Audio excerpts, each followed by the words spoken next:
Of physical world. बच्चों आज के लेक्चर में हम कवर करने वाले हैं फंडामेंटल फोर्सेस। अब फंडामेंटल फोर्सेस को पढ़ने के लिए सबसे पहले हमको अपने सराउंडिंग में अगल बगल जो भी फोर्सेस को हम ऑब्जर्व कर चुके हैं उनको लिस्ट डाउन करना चाहिए। तो सबसे पहले मैं एक कॉमन फोर्स का नाम लिखना चाहूंगा, that is friction force. So let's start with friction force. Friction force very common in nature. इसके अलावा और कौन सी फोर्स है जो हम अपने अगल बगल बहुत देखते हैं? क्या हम इलास्टिक फोर्सेस के बारे में जानते हैं? हम जब किसी भी स्प्रिंग को या इवन किसी भी चीज को, रबर बैंड जैसी चीज को अगर हम खींचते हैं, so we know about the elastic forces. हम किसी भी चीज को बेंड करते हैं तो we know about the elastic forces, right? So we have elastic forces. And जैसा कि मैंने बीच में नाम दिया स्प्रिंग, हम उसकी फोर्स को अलग लिख रहे हैं। सो spring force is also a good example. Chit वाला पेन जो होता है, so उसके अंदर हमें स्प्रिंग के बारे में काफी आइडिया रहता है। Spring force is a good example. इसके बाद फ्लूइड्स के अंदर हम जब बात करते हैं तो हमने अभी भी क्लास 9 में पढ़ चुके हैं अपथ्रस्ट के बारे में and also about the buoyancy force. So upthrust या बायंसी, अपथ्रस्ट या buoyancy force. Okay, any more examples? Magnetic forces, right? ये भी हमने बचपन में बहुत देखे हैं। So magnetic forces is a good example. Magnetic forces या फोर्स बिटवीन द मैग्नेट्स। एक पॉजिटिव चार्ज एक नेगेटिव चार्ज को अट्रैक्ट करता है, एक पॉजिटिव चार्ज एक पॉजिटिव चार्ज को रिपेल करता है। हमने बचपन में स्केल को रब किया अपने बालों पे और पेपर के छोटे छोटे टुकड़े उठाए। वहां पे कौन सी फोर्स काम कर रही थी? वहां पे काम कर रही थी इलेक्ट्रोस्टैटिक फोर्सेस, या हम सिंपल वर्ड्स में बोलते हैं force between the charges. So force between charges also known as electrostatic forces. तो ये कुछ एग्जांपल्स मैंने लिख रखे हैं, और भी एग्जांपल्स हैं। जैसे हम अपना वजन महसूस कर रहे हैं, अवर वेट, हमारा जो वेट है दैट्स आल्सो अ फोर्स। हमने 9th क्लास में बात क्लियर कर ली थी कि weight and mass are different thing. तो वेट एक हमारी खुद की वजन की वजह से फोर्स है। किसी भी चीज को नीचे गिराते हैं उसमें भी एक फोर्स लगता है। फॉलिंग बॉडी, कोई भी फॉलिंग बॉडी जब नीचे गिर रही होती है सो वो एक फोर्स की वजह से है। सो फ्रीली फॉलिंग, जब भी किसी बॉडी को खाली छोड़ दिया जाता है, ग्रेविटी के उस पर छोड़ दिया जाता है, that's called freely falling. Freely falling body, ये भी एक फोर्स को झेल रहा है। एंड साथ ही साथ अर्थ और मून के बीच में भी एक फोर्स है। तो जितनी फोर्सेस मुझे डेली एग्जांपल्स में दिखाई दे रही हैं उतनी फोर्सेस मैंने यहाँ पे नोट कर ली। मैं और भी एग्जांपल्स नोट कर सकता हूँ, बट टू स्टार्ट विद इतनी फोर्सेस काफी। बच्चों ऐसे फोर्सेस को अगर अपन लिस्ट डाउन स्टार्ट करें तो बहुत सारे नंबर ऑफ फोर्सेस हमें अपने अगल बगल देखने को मिलेंगे। जैसे आप अगर अपनी चेयर पे बैठे हैं या किसी भी चीज को टच करते हैं तो वहां पर एक और फोर्स होता है, also known as contact force. So contact force होता है जिसको हम फिजिक्स में आगे जाके कहेंगे नॉर्मल कांटेक्ट फोर्स। सो वैसे मैंने कहा कि अगर लिस्ट डाउन करने पे आ जाए तो बहुत सारी नंबर ऑफ फोर्सेस को अपन लिस्ट डाउन कर सकते हैं, लेकिन बात चल रही है इनके ओरिजिनेशन पे। बात चल रही है कि इनका बेसिक नेचर कैसा है। जब इन सारी फोर्सेस के बेसिक नेचर पे बात होती है, इनके ओरिजिनेशन पे बात होती है, तो ये ओरिजिनेट करती है केवल 4 फोर्सेस से, और उन 4 फोर्सेस को कहा जाता है fundamental forces. That is the very basic forces. अब वो 4 फंडामेंटल फोर्सेस क्या हैं? वो 4 ओरिजिनेशन पॉइंट्स कहां से हैं जिनसे इतनी सारी फोर्सेस जनरेट हो सकती हैं? So these 4 forces are the very first gravitational force, the second one electromagnetic force, third one is strong nuclear force and the fourth one weak nuclear force। ये 4 फोर्सेस हैं जिनको हम फंडामेंटल इन नेचर कहते हैं। Fundamental बोले तो basic forces.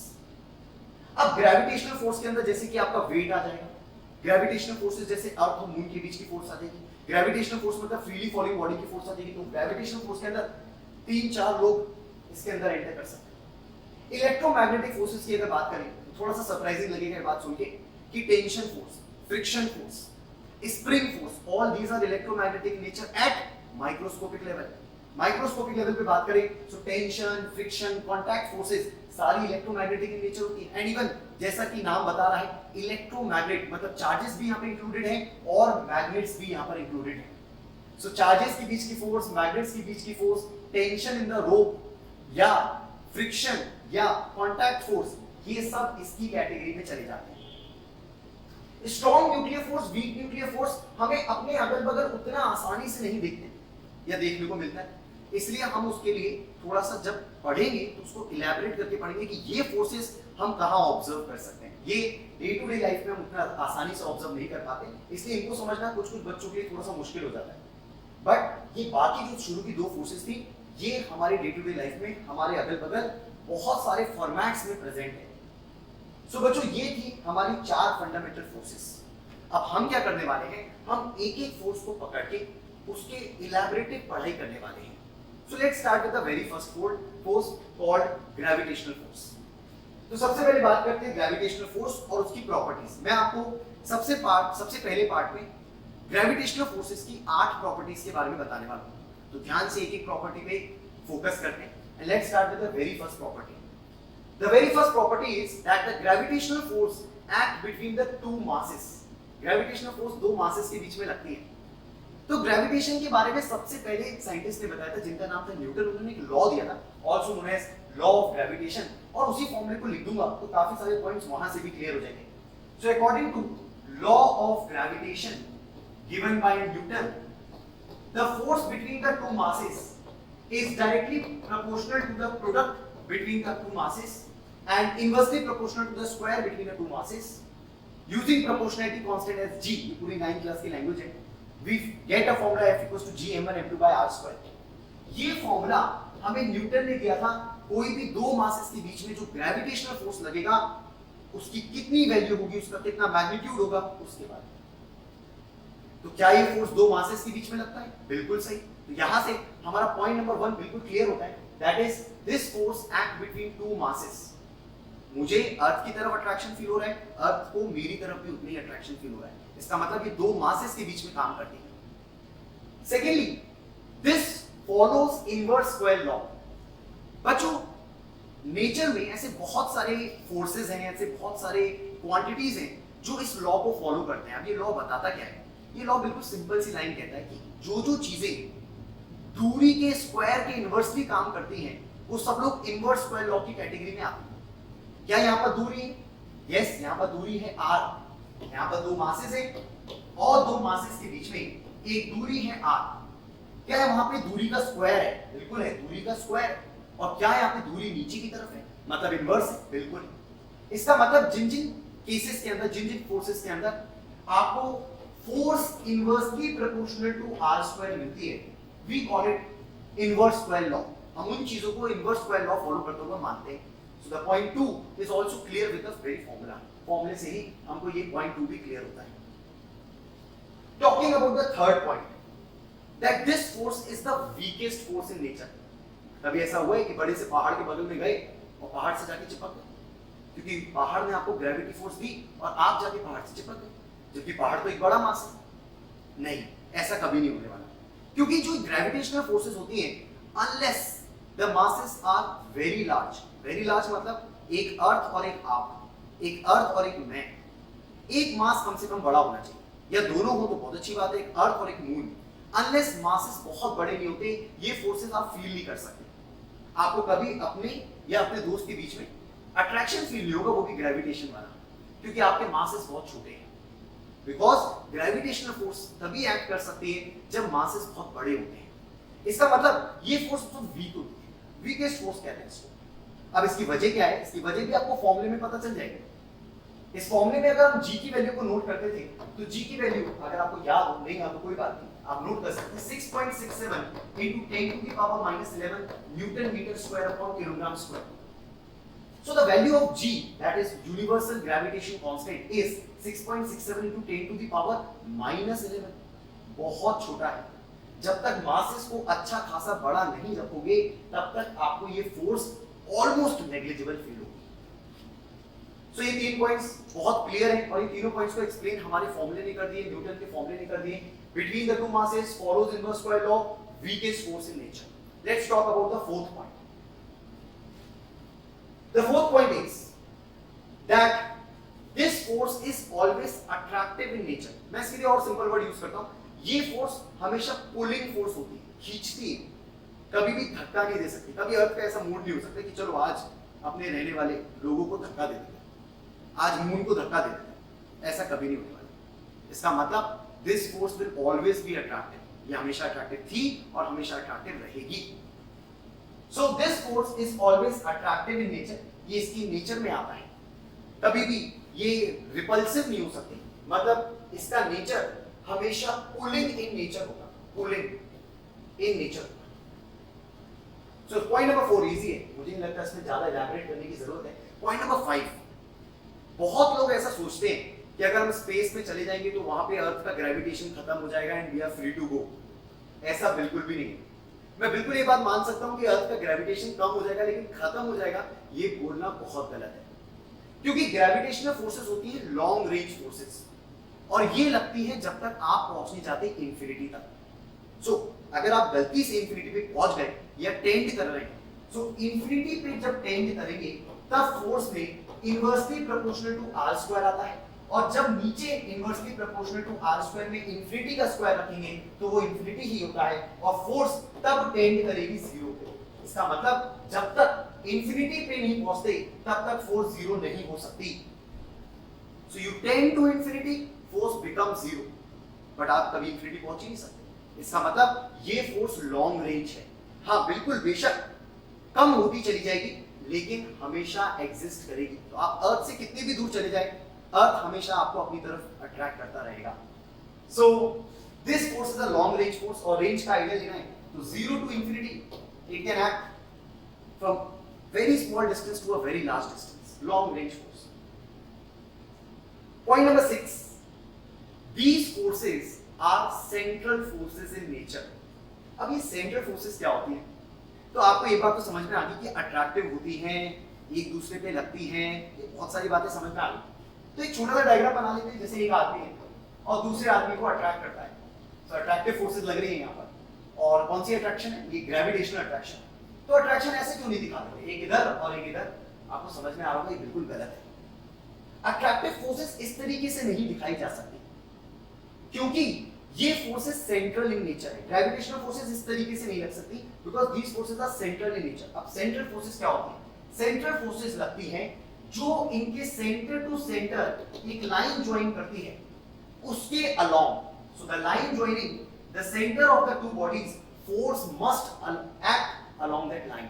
Force को उस लाइन के अलोंग लगना पड़ता है। These types of forces are called central forces। और इसका बहुत अच्छा एग्जांपल है हमारा अर्थ। अर्थ हम लोग कहते हैं हमें नीचे अट्रैक्ट करता है, लेकिन असलियत में अगर आप जानते हो तो अर्थ कहाँ अट्रैक्ट करता है सारी चीजों को? अपने सेंटर की तरफ। सो अर्थ कोई भी चीज अपने अगल बगल की कोई भी सराउंडिंग ऑब्जेक्ट को, it always attracts towards the centre, नीचे नहीं करता है, सेंटर की तरफ करता है। तो these forces are central forces in nature, very easy to understand। So ये हो गए हमारे 6 पॉइंट्स, बस हमारे रह गए 2 points. Let's talk about the 7th point. The 7th point is a very important point, और इसको मैं अभी तो उतना एक्सप्लेन नहीं कर सकता, लेकिन यस हम जैसी चैप्टर पढ़ेंगे वर्क पावर एनर्जी, जब हमारे 11th क्लास में आगे बढ़ेंगे तो तब मैं आपको ये बहुत अच्छे से समझाऊंगा, लेकिन अभी इसका एक छोटा आइडिया देता हूं। These forces are conservative in nature। What are conservative forces?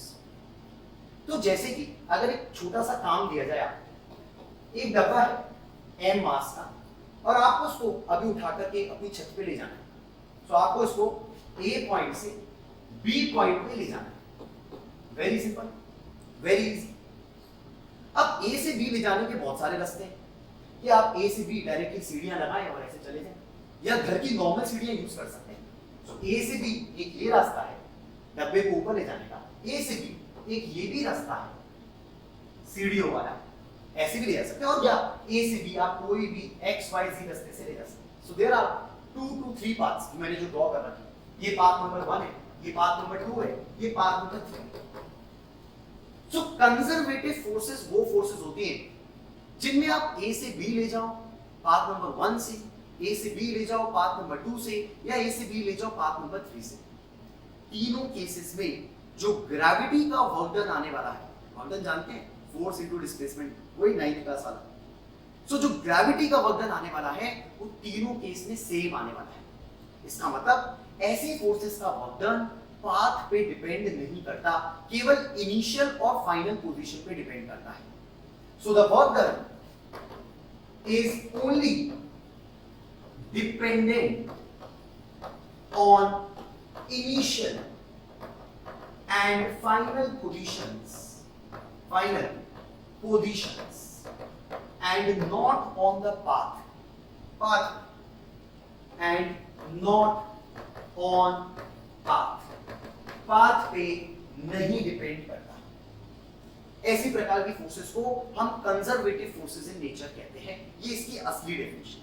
लेकिन हम लोग के लिए क्या इंपॉर्टेंस रखता है ये भी जानना बहुत जरूरी है। बच्चों कंजर्वेटिव फोर्सेस पोटेंशियल एनर्जी का टर्म बनाती है। ये हमारे पोटेंशियल एनर्जी को स्टोर करने में हमारी मदद करती है। तो जब भी आप किसी मास को उठाते हैं आपके वर्क डन वेस्ट नहीं है, आपका वर्क डन रिटेन किया जा सकता है। अगर आप समझे कि एक पेन को ऊपर उठाने का फायदा हुआ है कि आपने इसके अंदर एक एनर्जी को स्टोर कर दिया, दैट इज पोटेंशियल एनर्जी। अगर आपको अपनी पोटेंशियल एनर्जी वापस चाहिए तो आप इस पेन को छोड़ सकते हैं और आपको in the form of kinetic energy वो वापस मिल जाएगा। सो ये ऐसी एनर्जीज हैं, ये ऐसे फोर्सेस हैं जो अपनी एनर्जीज को कंजर्व कर सकते हैं। And which type of energy are we talking about? We are talking about mechanical energy. बात चल रही है काइनेटिक एनर्जी की और पोटेंशियल एनर्जी। तो अगर काइनेटिक पोटेंशियल में कन्वर्ट हो सकता है, पोटेंशियल काइनेटिक में कन्वर्ट हो सकता है, मैकेनिकल एनर्जी सिस्टम का कंजर्व रह सकता है, इसका मतलब वहां किसका इन्वॉल्वमेंट है? कंजर्वेटिव फोर्स का। As the name suggest, conservative force. तो मैंने आपको पहले भी बताया, इसके बारे में हम डिटेल में बात करेंगे जब हम वर्क पर एनर्जी पढ़ेंगे। उसके अंदर कंजर्वेटिव फोर्स हमारे लिए एक डिफरेंट टॉपिक है, so we will be discussing about it. But फिलहाल के लिए हमको जितनी चीजें बताई मैंने आपको, आप उनको फिलहाल के लिए नोट कर सकते हैं। So this was point number 7, that is gravitational forces are conservative in nature. And the last point, that इनके पीछे जो पार्टिकल्स काम कर रहे हैं, इन ग्रेविटेशनल फोर्सेस के पीछे जो फील्ड पार्टिकल्स हैं, फोर्स पार्टिकल्स हैं, उनका नाम होता है gravitons. So the gravitons are the particles. हम जब भी किसी फोर्स को डिफाइन करते हैं, किसी फील्ड को डिफाइन करते हैं, हम उनके पीछे बताते हैं कि इन पार्टिकल्स का रीजन, ये उनके रीजन एक पार्टिकल का वजह से होता है। अब वो पार्टिकल ग्रेविटी में कहलाता है gravitons. So gravitons are the force particles और द फील्ड पार्टिकल्स जो हमें ग्रेविटेशनल फोर्स लगाने में, एक्सर्ट करने में मदद करते हैं। खैर अच्छी बात यह है कि gravitons have not been discovered yet. इसका मतलब अभी ग्रेविटॉन्स हमारे लिए केवल एक थ्योरेटिकल कॉन्सेप्ट है। हमको केवल नाम याद रखना है जिससे हम अपने एग्जाम्स में ज्यादा से ज्यादा पॉइंट्स को नोट कर सकें। सो बच्चों, this was all about gravitational forces. In our next part, we are going to cover electromagnetic forces. तो बच्चों, इलेक्ट्रोमैग्नेटिक फोर्सेस की बात जब होती है तो जैसा कि मैंने आपको बताया कि इतनी सारी कॉन्टैक्ट फोर्सेस जो आपके अगल बगल हैं, friction, normal contact force, tension force, ये सारी की सारी इलेक्ट्रोमैग्नेटिक इन नेचर होती है। बट इसका इजी एग्जांपल ले लें तो चार्जेस के बीच की फोर्स, मैग्नेट्स के बीच की फोर्स, ये आपकी इलेक्ट्रोमैग्नेटिक थोड़ा ज़्यादा फीलिंग देती है। जब हम चार्जेस के बीच की बात करते हैं तो इनके बीच में भी एक लॉ है, दैट इज कूलम्स लॉ। जैसे हमने मासेस के बीच में एक लॉ पढ़ा था, ग्रेविटेशनल लॉ, वैसे ही चार्जेस के बीच में जो फोर्स लगती है, force between the charges is given by law known as Coulomb's law. ये भी हमारे क्लास 12 का एक छोटा सा टॉपिक है, Coulomb's law. And Coulomb's law क्या कहता है दो चार्जेस के बीच के फोर्स के बारे में? That the force between the two charges is directly proportional to the product of the two charges and inversely proportional to the square of distance between the two charges. बिल्कुल same to same जैसा आप gravitation के अंदर बोलते हैं, बस यहाँ charges के लिए बोलना है। So using proportionality constant we get formula लिख देता हूँ directly, F equals to K Q1 Q2 by R square। ये दो चार्जेस के बीच में लगने वाली जो फोर्स है उसका फॉर्मूला है, Coulomb's formula, K Q1 Q2 by R square। काफी कुछ मैच करता है ग्रेविटेशन से। वहां था G m1 m2 by r square, ये K Q1 Q2 by r square। लेकिन यहाँ Q1 Q2 दो चार्जेस हैं और K जो है उसकी वैल्यू थोड़ी सी अलग है। सो बच्चों, यहाँ पर the value of K is 9 into 10 to the power 9, मतलब कैपिटल G से काफी बड़ी। तो जो आपका कैपिटल G है उससे काफी बड़ी वैल्यू है, 9 into 10 to the power 9 newton metre square upon coulomb square. So this force is stronger than the gravitational force, क्योंकि इसका K बड़ा है तो इस वजह से ये फोर्सेस काफी बड़ी आएंगी जब हम ग्रेविटेशन से इसको कंपेयर करेंगे। खैर, ये फॉर्मूले से हमको काफी बातें पता चल जाती हैं। दैट इज सबसे पहला कि इनवर्स स्क्वायर लॉ को फॉलो करता है, बिल्कुल सही, क्योंकि जिन जिन फोर्सेस के नीचे आर स्क्वायर का टर्म आता है वो सारी फोर्सेस इनवर्स स्क्वायर लॉ को फॉलो करती है। जैसा कि हम जानते हैं कि पॉजिटिव चार्जेस नेगेटिव चार्जेस को अट्रैक्ट करते हैं एंड नेगेटिव को रिपेल करता है। So it may be attractive and repulsive. ऐसा ग्रेविटेशन भी नहीं हो सकता था, क्योंकि gravitation force are always attractive in nature, but these forces can be attractive as well as repulsive. As we know, positive and negative repel each other and positive negative that is unlike charges attract each other, तो हमें ये बात भी clear है कि ये forces attractive और repulsive दोनों प्रकार से काम कर सकते हैं depending on the charges. These forces are also long range forces. जैसा कि मैं पिछले पार्ट में ग्रेविटेशन में बता चुका हूं, लॉन्ग रेंज फोर्स का मतलब ऐसी फोर्सेस जो जीरो से लेकर इंफिनिटी तक एक्ट कर सकती है। आप किसी भी एक चार्ज को दूसरे चार्ज से कितना भी दूर कर दें, कभी उसका इफेक्ट खत्म नहीं होगा, क्योंकि थोड़ा कम होता चला जाएगा लेकिन इफेक्ट खत्म नहीं हो सकता। इसका मतलब ये एक लॉन्ग रेंज फोर्स है, इनको जीरो करने के लिए दूरी को इंफिनिटी तक ले जाना पड़ता है। So these forces are long range and इनकी रेंज 0 to infinity एक्ट कर सकता है। So ये हो गए first 3 points about the electromagnetic forces.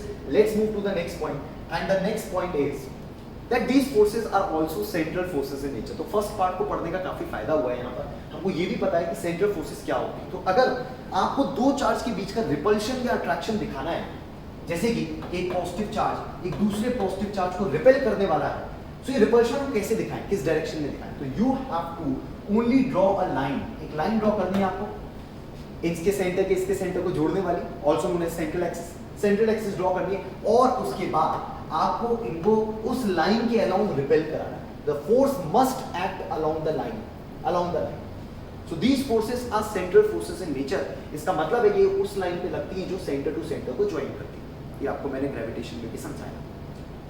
इसके पीछे जो पार्टिकल्स काम कर रहे होते हैं, जैसे ग्रेविटेशन में ग्रेविटॉन्स आर द पार्टिकल्स, वैसे ही जो इलेक्ट्रोमैग्नेटिक फोर्सेस के पीछे पार्टिकल्स काम कर रहे होते हैं, पार्टिकल्स रिस्पॉन्सिबल होते हैं, फोर्स पार्टिकल्स और field particles, they are called photons. कहीं ना कहीं लाइट के लिए भी यही पार्टिकल रिस्पॉन्सिबल होते हैं। सो फोटॉन्स के बारे में हम थोड़ी बहुत जानते हैं, जानकारी हमें है, थोड़ी बहुत चीजें हम जानते हैं। That is small packets of energy, जिनकी एनर्जी भी हम बाद में नोट कर सकते हैं, मासलेस होते हैं, बहुत सारी बातें, मतलब ये डिस्कवर्ड है, इनके बारे में हमको काफी सारी बहुत सारी नॉलेज है। So photons are the particles which are responsible for electromagnetic forces and इनकी प्रॉपर्टीज हम ऑलरेडी जानते हैं, मासलेस होते हैं, एनर्जी होती है, so small packets of energy, but these particles are massless, इनका रेस्ट मास जीरो होता है एक्चुअली। डिटेल में हम फिर से आगे अपने 12th क्लास की मॉडर्न फिजिक्स में भी बात करेंगे। Again the 6th point is very similar to the gravitation, that these forces are conservative forces in nature. ये फोर्सेस कंजर्वेटिव होती है माइक्रोस्कोपिक लेवल पे। सो माइक्रोस्कोपिक लेवल पे these forces are conservative in nature. That means कि ये forces energy conserve करने में हमारी मदद करेंगी, मैकेनिकल एनर्जी कंजर्व करने में हमारी मदद करेंगी। हम जब दो चार्ज को पास में लाएंगे और उनको छोड़ेंगे तो हमें पता चलेगा कि वो दो चार्ज जब दूर भागेंगे तो काइनेटिक एनर्जी जो मिलने वाली है वो उसकी पोटेंशियल एनर्जी की वजह से मिलने वाली है। सो कंजर्वेटिव फोर्सेस का यहाँ पे यही मतलब होता है।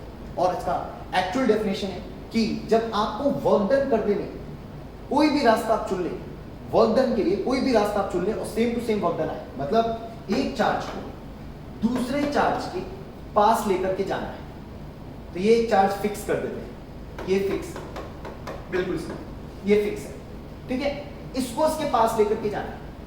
अब इसको पास लेकर के जाना है, कहां ले जाना है बता देता हूं, हमको इसको यहां लेकर के जाना है, ये P पॉइंट तक हमें इस वाले चार्ज को इस वाले चार्ज के पास पहुंचाना है। इसको लिख लेते हैं Q1, इसको लिख लेते हैं Q2। So we want Q2 to move to P। हम चाहते हैं कि Q2 को हम P तक ले जाएं।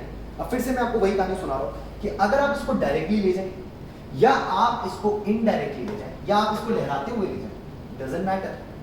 तीनों केसेस में जो आपका वर्क डन आने वाला है, तीनों केसेस में जो इलेक्ट्रोमैग्नेटिक फोर्सेस का वर्क डन आने वाला है, वो तीनों केसेस के अंदर सेम टू सेम आने वाला है। It is independent of the path, it is only dependent on the initial and final positions. तो बच्चों this was all about electromagnetic forces. काफी सारी प्रॉपर्टीज ग्रेविटेशनल फोर्सेस से मैच करती हैं, लेकिन ये ग्रेविटेशनल फोर्सेस से स्ट्रॉन्गर होती है। लेक्चर के एंड में मैं आपको एक कंपैरिजन दूंगा कि क्या अंतर होता है ग्रेविटेशन और इलेक्ट्रोमैग्नेटिक फोर्सेस, इनफैक्ट सारी प्रकार की फोर्सेस में। So in our next part we are going to cover nuclear forces. Let's talk about nuclear forces. बच्चों न्यूक्लियर फोर्सेस दो प्रकार की होती हैं, strong nuclear forces and weak nuclear forces. काफी बच्चों को ये कंफ्यूजन होता है कि दोनों में काफी सिमिलैरिटीज हैं, बट ये दोनों बेसिकली और माइक्रोस्कोपिक लेवल पे बात की जाए तो एक दूसरे से बिल्कुल अलग है। So let's talk about strong nuclear forces. बच्चों जैसे कि हमें पता है कि न्यूक्लियस का साइज काफी छोटा होता है और इस छोटे से साइज के न्यूक्लियस के अंदर रहते हैं protons and neutrons. Together protons and neutrons are called nucleons. And nucleons जब एक छोटे से साइज में एग्जिस्ट करते हैं, दैट इज प्रोटॉन्स और न्यूट्रॉन्स जब एक छोटे से साइज में एग्जिस्ट करते हैं, सो प्रोटॉन और प्रोटॉन एक दूसरे को काफी रिपेल करता है, और वो रिपल्शन हम जानते हैं इलेक्ट्रोमैग्नेटिक रिपल्शन होता है। तो इस रिपल्शन से आपके न्यूक्लियस को ब्रेक डाउन हो जाना चाहिए था, क्योंकि प्रोटॉन्स रिपेल करते हैं और एक छोटे से साइज के अंदर वो रिपल्शन काफी ज्यादा बढ़ जाता है। सो यूजुअली होना क्या चाहिए था कि ये प्रोटॉन और प्रोटॉन की रिपल्शन की वजह से आपके न्यूक्लियस को ब्रेक डाउन हो जाना चाहिए था, लेकिन ऐसा नहीं होता। न्यूक्लियस स्टेबल होते हैं, एटम स्टेबल होते हैं। सो ऐसी कंडीशन कैसे बन सकती है? जब कोई ना कोई एक ऐसी फोर्स हो जो इनको बांध के रखे, जो इनको होल्ड करके रखे। ऐसी फोर्सेस जो न्यूक्लियस के अंदर होती हैं, जो न्यूक्लियस के साइज को होल्ड करके रखती हैं, प्रोटॉन्स प्रोटॉन्स, प्रोटॉन न्यूट्रॉन्स या न्यूट्रॉन्स न्यूट्रॉन्स को होल्ड करके रखते हैं, ऐसी प्रकार की फोर्सेस कहलाती हैं strong nuclear forces. So as written, holds nucleons together, and nucleons जैसा मैंने बोला that is protons and neutrons. So protons और न्यूट्रॉन्स को होल्ड करके रखने वाली फोर्सेस को हम लोग न्यूक्लियर फोर्सेस कहेंगे या स्ट्रॉन्ग न्यूक्लियर फोर्सेस कहेंगे। ऑन द अदर हैंड ये कहां पर लगती है? Acts between the nucleons. जैसा मैंने आपको बोला कि ये प्रोटॉन्स न्यूट्रॉन्स, न्यूट्रॉन्स न्यूट्रॉन्स या प्रोटॉन प्रोटॉन को होल्ड करके रखती है। इसका मतलब ये फोर्स सबके बीच में लगती है, जो भी न्यूक्लियस के अंदर रहता है, जो भी न्यूक्लियॉन्स होते हैं, उन सबके बीच में लगती है बिना किसी दिक्कत के। तो it acts between protons protons, protons protons, neutrons neutrons and proton neutron, सबके बीच में ये फोर्स लगती है, बराबर से लगती है। ऐसा कुछ भी नहीं है कि चार्ज ज्यादा हुआ तो ज्यादा लगेगी, चार्ज कम हुआ तो कम लगेगी, या चार्ज नहीं हुआ तो नहीं लगेगी, ऐसा बिल्कुल भी नहीं है। इसका मतलब इसको चार्ज से कोई फर्क नहीं पड़ता, और ये फोर्स सारे न्यूक्लियॉन्स के बीच में लगती है। Talking about the third point, that is ये फोर्स शॉर्ट रेंज होती है।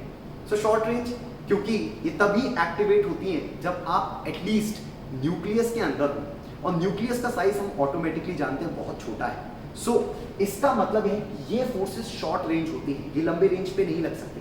एंड यहां पर लिखा हुआ है साफ साफ, they act up till few fermimetres. Fermimetres, so we know millimetre 10 to the power -3, micrometre 10 to the power -6, nanometer 10 to the power -9, picometer 10 to the power -12, and then comes fermimeter 10 to the power -15। सो ये जो range होती है ये 10 to the power -15 metre की range होती है, जिसको हम फर्मीमीटर कहते हैं, फर्मीमीटर। सो फर्मीमीटर अगर आपको नहीं पता है तो आप नोट कर सकते हैं that the range is around 10 to the power -15 metre, that is very small. So इन फोर्सेस को हम शॉर्ट रेंज फोर्सेस कहते हैं। नेक्स्ट, ये जो फोर्सेस होती है ये रिपल्सिव और अट्रैक्टिव दोनों हो सकती है। अगर ये फोर्सेस काफी स्ट्रॉन्ग है और ये न्यूक्लियस को बाइंड करके रखी है, तो क्यों ना न्यूक्लियस कोलैप्स कर जाए? नहीं, न्यूक्लियस कोलैप्स नहीं कर सकता। रीजन है कि जब वो ज्यादा पास आने की कोशिश करेंगे तो ये फोर्सेस रिपल्सिव कन्वर्ट हो जाती हैं, और जब वो ज्यादा दूर जाने की कोशिश करते हैं तो ये फोर्सेस अट्रैक्टिव हो जाती हैं। सो एक फिगर के लिए, जब 0.7 FM से दूरी कम होगी, if the distance is lesser than 0.7 फर्मीमीटर, these forces become repulsive. यही फोर्सेस रिपल्सिव में कन्वर्ट हो जाती हैं, जिससे न्यूक्लियस का साइज स्टेबल रहे। एंड दूसरे हाथ में अगर हम बात करें दूरी 0.7 FM से बड़ी हो गई, so if the distance between the nucleons becomes greater than 0.7 FM, these forces becomes attractive in nature, और इसी वजह से ये न्यूक्लियस के साइज को स्टेबल रखती है। ये न्यूक्लियस के साइज को ना कोलैप्स करने देती है ना एक्सटेंड करने देती है। सो ये फोर्सेस रिपल्सिव और अट्रैक्टिव दोनों प्रकार से काम करती है। And the particles which are responsible for these types of forces are called gluons. ये बस हमें पता होना चाहिए। So gluons are the particles which are responsible for strong nuclear forces. तो बच्चों, न्यूक्लियर फोर्स में जब हम बात करते हैं, स्ट्रॉन्ग न्यूक्लियर फोर्स में जब हम बात करते हैं, तो ये 5 पॉइंट्स होते हैं जो आपको पता होने चाहिए। मैं एक बार जल्दी से रिपीट कर देता हूँ। फर्स्ट ऑफ ऑल ये फोर्स न्यूक्लियॉन्स को होल्ड करने में काम आती है। दूसरा, ये न्यूक्लियॉन्स के बीच में लगती है, that is proton proton, neutron neutron and proton neutron बराबर से लगती हैं।